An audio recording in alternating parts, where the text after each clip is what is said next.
red Solo cup. I fill you up. Let's have a party. Let's have a party. What's up?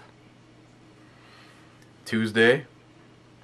Another beautiful 49-degree day in Minnesota. Let me check. No, right now it's 53. I lied. It was great. Of course, then again, some of you are experiencing 90s, 100 already. And probably wish you were here. Maybe we could meet in the middle and everybody would be comfortable. What are we looking at today?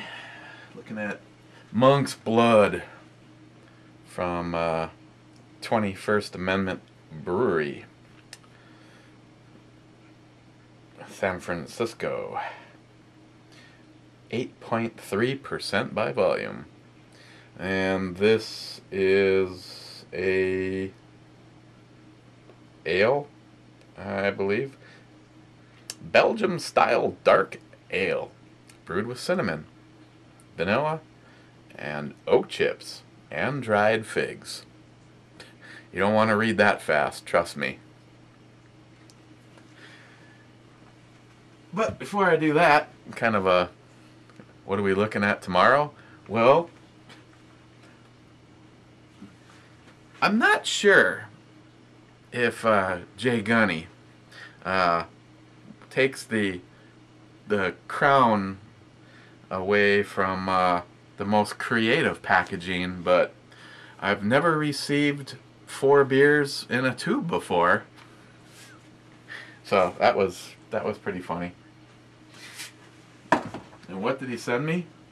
Evidently something that I want to say he was saying having a problem getting rid of because it was a little on the zesty side. And I'm like, I'm all up for it. But what he failed to mention is not only is it a habanero beer, but it's habanero sculpin from Ballast Point. One of my as of right now, haven't had anything bad from them. Heat may vary. It's a India Pale Ale with habanero peppers added, which would be in the brewing process, not chunks in here. 7% by volume, and so let's take a look at this tomorrow. Thank you, Jay Gunny, or is it Gunny J? This is. You know, when you're done with it, you can turn around and use it as a Lars rocket, or I guess gotta go that way with the arrows. So, thank you, Gunny J. Have you had a video lately? It's kind of been off the radar.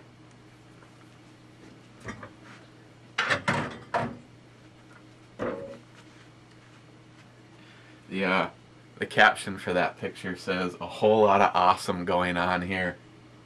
Yeah. We've got the inflated flotation devices. She's drinking a beer and putting down a wiener.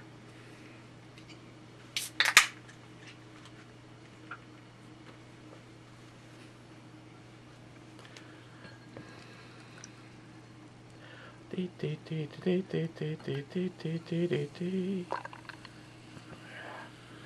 yeah, the speed round right down the middle. Okay, well, it's got a kind of a reddish hue to it. Well, you can definitely smell the cinnamon and those that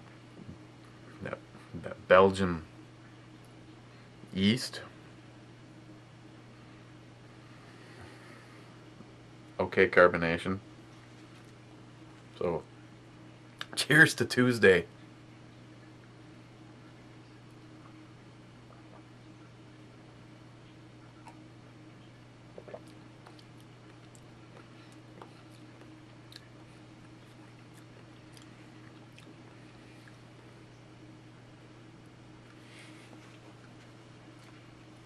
Wow, they do not hide the alcohol very well in this. And you definitely know that there's cinnamon.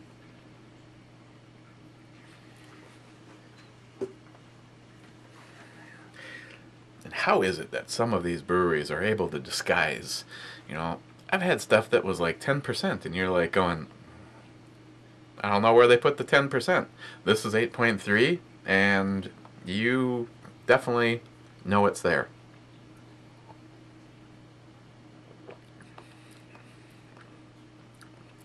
You kind of right away get kind of a semi-metallic kind of a flavor. I know a whole bunch of you are already like, well, you lost me at metallic.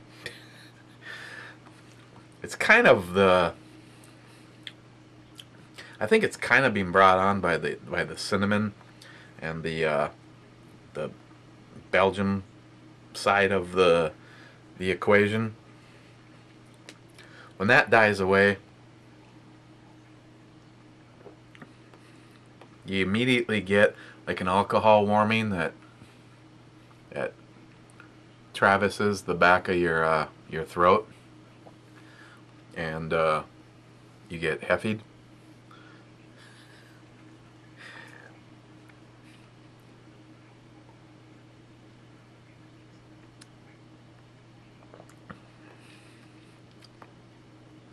So you notice that.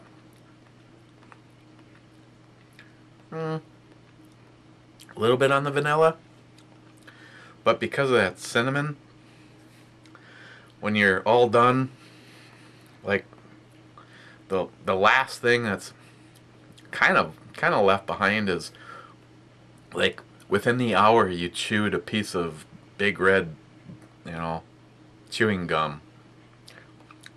Kind of like what's left. The oak,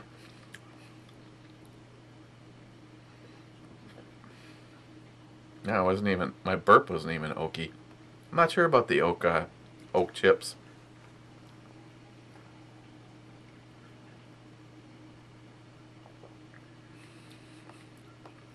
And to be completely honest, I'm not, I like beer with an alcohol percent. Because, let's be honest,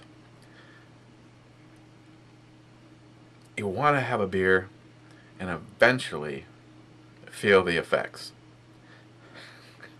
Otherwise, we just drink a freaking pop. So the alcohol's important, and you know, like JR10, you know, it's like 9% or more. Prefer 9% or more. But I like it to not be painfully obvious. You know, this is like hanging out with Heavy. You know, there you are, minding your own business, out to dinner, and he's with you, and he's just like, hey, you know, that's what the alcohol's doing in here.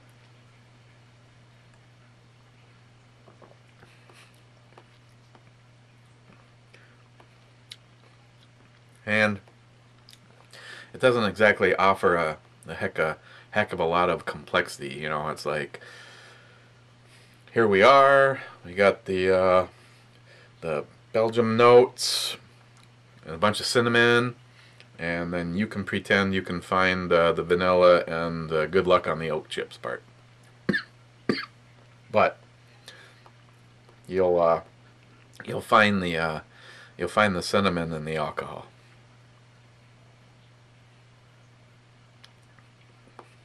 It's got kind of a medium sort of mouthfeel. I think the booze is, and the cinnamon is kind of making it a little bit on the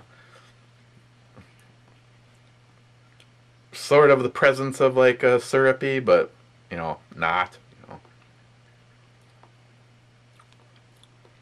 E-scale. Would I get it again? No, I don't think I'd bother getting it again. Is it worth a try? Oh hell yeah, everything's worth a try. I mean, it's not like someone's standing there with a gun pointed at me saying, "Drink the monk's blood, the monk's blood now." Okay.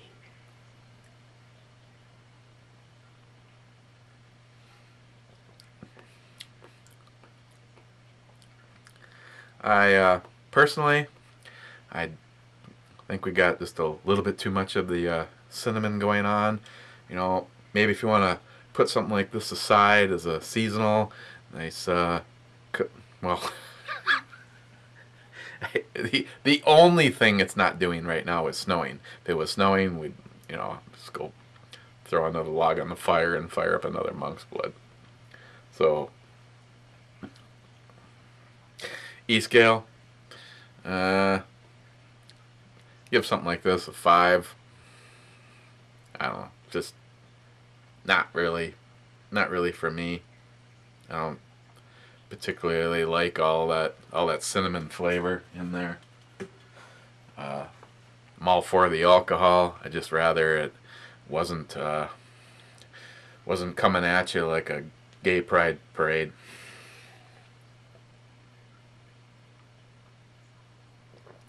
So I'll finish it. Definitely gonna finish it. But probably gonna need to wash it down with a righteous. Let's get that out of my system. So tomorrow we're gonna look at the habanero scalping, and I don't know. Really not much. Politics. We've got the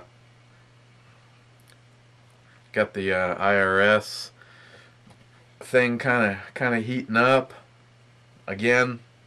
I don't have any faith in our public officials. It's not really R's and D's. It's us and them. And I personally just think someone was just gonna get a pass. Like I've already said, if we got audited and one damn thing was missing, they'd crawl up our ass and we'd probably be in the clink. They can conveniently have her hard drive crash and have to be disposed of. The server crashes and it has to be disposed of. And the 6 people that she was emailing all, had theirs crash and they all had to be disposed of. So I'm sorry, but it just looks fishy. Other than that, politically, it's just another day in the Obama administration. One cover-up after another. The most ethical administration in history. Cover-up after cover-up after cover-up. I'd love to watch her eat a hot dog. I don't even know what the hell I was doing over here. Oh yeah, that's right. I remember before I cut. 940 days. And America is screaming 940 days. I personally have the faith to know we will survive. Somewhere somebody will step up and try to turn this shit around. But this asshole is on a, I don't even know where the executive orders stand at this moment in time. If someone has a current link to it, I don't know if someone keeps it going or if someone just puts something up. Honestly, the last time I looked, I want to say it was 938 or 968 executive orders. And from reading them, pretty much all of them were some kind of result in a loss of your, mine, our personal freedoms. I mean, I didn't read anywhere in there it's like, oh, I was wrong and everybody was right, and I'm just going to strengthen what the founding fathers said about the Second Amendment. Yeah, I'm going to take some of your rights away and then go golfing. Okay, guys. I will see you tomorrow. That day being Wednesday.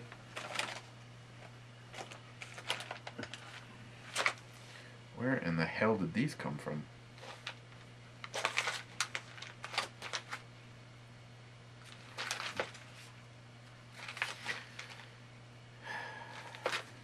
The bag says 10 millimeter, but that is a 40 cal round. Oh yeah, I just love it when you go out on the porch to check the mail and you find out that your brother-in-law has been here, and he's just like, well, just in case you go out and shoot without me, here's a bunch of 38 special for Christine, and looks like about 100 rounds. Oh, those aren't Hornady XTPs. Those Buffalo? No, golden,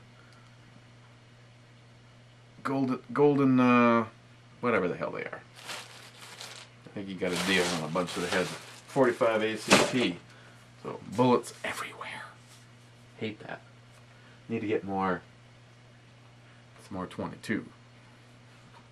So I want to go up and get it. That has not been shot since I put the cantilever mount on the strike fire. And of course it was completely taken apart and reassembled to thread the barrel. I never did put the pictures up on that, did I? Sorry. It was a good time. Okay. Enough chit-chat. I'm going to drink my monk's blood, then switch over to a righteous, and we will see tomorrow and find out how zesty that Ballast Point habanero scalping is. Actually kind of looking forward to it. So, okay guys, cheers, and we'll see you tomorrow.